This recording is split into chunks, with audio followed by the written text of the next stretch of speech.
നിങ്ങളൊരു കാര്യം മനസ്സിലാക്കണം. ഇന്ന് നമ്മൾ കേരളത്തിൽ 2 ആഴ്ചയായിട്ട് നമ്മൾ സംസാരിച്ചു കൊണ്ടിരിക്കുന്നത് ഹേമ കമ്മിറ്റി റിപ്പോർട്ടിനെ കുറിച്ചാണ്. ഈ ഹേമ കമ്മിറ്റി എന്തിനാണ് സർക്കാർ രൂപീകരിച്ചത്? സ്ത്രീകൾക്ക് ഈ സിനിമ തൊഴിലിടത്തിൽ എന്തെല്ലാം രീതിയിലുള്ള ബുദ്ധിമുട്ടുകളാണ് ഉണ്ടാകുന്നത് എന്ന് പഠിച്ച് റിപ്പോർട്ട് സമർപ്പിക്കാനാണ് അങ്ങനെ ഒരു കമ്മിറ്റി രൂപീകരിച്ചത്. ആ റിപ്പോർട്ട് പുറത്തു വന്ന അന്നു മുതൽ ഈ സിനിമ ലോകത്തുള്ള സകല സ്ത്രീകളെയും ഒന്നടങ്കം അപമാനിച്ചു കൊണ്ടിരിക്കുകയല്ലേ ഇവിടെ നടക്കുന്നത്. എല്ലാവരും ആരുടെയൊക്കെയോ കൂടെ പോയി കിടന്നിട്ടാണ് ഇവിടെ. എന്താണിത്? ഇതിനായിരുന്നു ആ കമ്മിറ്റി? അങ്ങനെയാണെങ്കിൽ ആ കമ്മിറ്റി ചെയ്തിരിക്കുന്നത് ഏറ്റവും വലിയ ദ്രോഹമാണ്. നിങ്ങൾക്കറിയോ, ഇതുപോലുള്ള അടിസ്ഥാന വർഗ തൊഴിലാളികൾ, എന്നെ നിങ്ങൾ മാറ്റി നിർത്ത്. ഞാൻ എപ്പോഴും മാധ്യമങ്ങളുടെ മുമ്പിൽ വന്ന് സംസാരിക്കുന്ന ഒരാളാണ്. ഞാനും ഒരു അടിസ്ഥാന വർഗ തൊഴിലാളി തന്നെയാണ്. പക്ഷെ കുറെ കൂടെ ആളുകൾക്ക് അറിയാവുന്നത് കൊണ്ട് എന്നെ നിങ്ങൾ അങ്ങനെ അംഗീകരിക്കില്ല. ഇവരാരെങ്കിലും നിങ്ങൾ ആരെങ്കിലും കണ്ടിട്ടുണ്ടോ? നിങ്ങൾ വലിയ നടീനടന്മാരെ മാത്രമല്ലേ ഇവിടെ കണ്ടിട്ടുള്ളൂ. ഇവരാരെങ്കിലും നിങ്ങൾ കണ്ടിട്ടുണ്ടോ? ഇനിയും ഇവിടെ വരാനിരിക്കുന്നു ഒരുപാട് സ്ത്രീകൾ.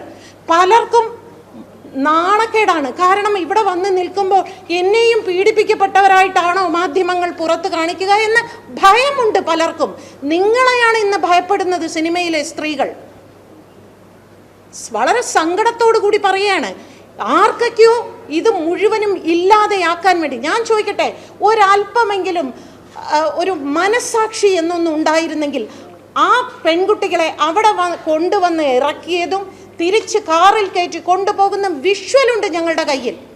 വിഷ്വലുണ്ട്. ആ വിഷ്വൽ ഡിജിറ്റൽ തെളിവ് സഹിതമാണ് ഞങ്ങൾ മുഖ്യമന്ത്രിക്കും ഞങ്ങൾ പോലീസിനും വനിതാ കമ്മീഷനും കൊടുക്കാൻ ഉദ്ദേശിക്കുന്നത്. ആ വിഷ്വലിൽ വ്യക്തമായിട്ട് കാണുന്നുണ്ട് അവർ എവിടെ നിന്ന് വന്നവരാണ് എന്ന്. അവരാണത്രേ സിനിമയിലെ സ്ത്രീകളെ സംരക്ഷിക്കാൻ ഇറങ്ങിയിരിക്കുന്നത്. ഇതാണോ സംരക്ഷിക്കുന്ന രീതി? ഇങ്ങനെയാണോ സ്ത്രീകളെ സംരക്ഷിക്കേണ്ടത്? അപമാനിച്ചുകൊണ്ട് സമൂഹത്തിന് മുൻപിൽ, കുടുംബത്തിനുള്ളിൽ അവർ അനുഭവിക്കുന്ന വേദന നിങ്ങൾക്ക് ആർക്കെങ്കിലും അറിയാമോ? അവരെന്നോട് ഇന്ന് രാവിലെ ചോദിക്കുക, ഞങ്ങളുടെ ഇടയിൽ നിന്ന് ആരെങ്കിലും ഒരാൾ ആത്മഹത്യ ചെയ്താൽ ഈ മാധ്യമങ്ങൾ അതിന് ഉത്തരം പറയുമോ എന്ന് ചോദിക്കുമ്പോൾ എനിക്ക് ഉത്തരം പറയാൻ പറ്റുന്നില്ല. നിങ്ങളൊന്ന് ആലോചിച്ച് നോക്കൂ. നിങ്ങൾക്ക് തന്നെ നന്നായിട്ടറിയാം അങ്ങനെയുള്ള പേരുകൾ പുറത്തുവിടാൻ പാടില്ല. ആ പേര് പറയുന്നിടം സൈലന്റ് ആക്കണമെന്നും ഒക്കെ നിങ്ങൾക്ക് നന്നായിട്ടറിയാം. ഒരു തെറ്റും ചെയ്യാതെ അധ്വാനിച്ച് ജീവിക്കുന്ന ഒരു വിഭാഗമാണ് ഇവരെല്ലാവരും. അവർ അതുകൊണ്ടാണ് മുഖം കാണിച്ച് സംസാരിക്കാൻ തയ്യാറായി വന്നിരിക്കുന്നത്. ഒരുപാട് ഇത്രയും രോഷം വരുന്ന എന്തുകൊണ്ടാണെന്നറിയാമോ? വേദനയാണ്, സ്ത്രീകൾക്കുണ്ടാകുന്ന വേദനയാണ്. ഇവരോട് ആദ്യമേ ഞങ്ങൾ ഇവിടെ വന്ന് നിങ്ങളൊരിക്കലും കരയരുത് എന്ന് പറഞ്ഞുകൊണ്ടാണ് ഇവിടെ കൊണ്ടുവന്ന് ഇരുത്തുന്നത്. നിങ്ങൾക്കറിയാമോ? ഞങ്ങൾക്കെല്ലാവർക്കും നല്ല ശബ്ദവുമുണ്ട്, ഞങ്ങൾക്കെല്ലാവർക്കും അധ്വാനിച്ച് ജീവിക്കാനുള്ള ചങ്കൂറ്റവുമുണ്ട്. ഞങ്ങൾക്കെല്ലാവർക്കും നേരെ വരുന്ന ഏത് തരത്തിലുള്ള ലൈംഗിക ചൂഷണവും പോടാ എന്ന് പറഞ്ഞ് തടഞ്ഞു നിർത്താനുള്ള ശക്തിയുമുള്ളവരാണ്. ഞങ്ങളാരും ഇങ്ങനെ മാധ്യമങ്ങളുടെ മുമ്പിൽ വന്ന് അവൾ അങ്ങനെയാണ് ഇവളിങ്ങനെയാണ് എന്ന് പറയുന്ന സ്ത്രീകളല്ല.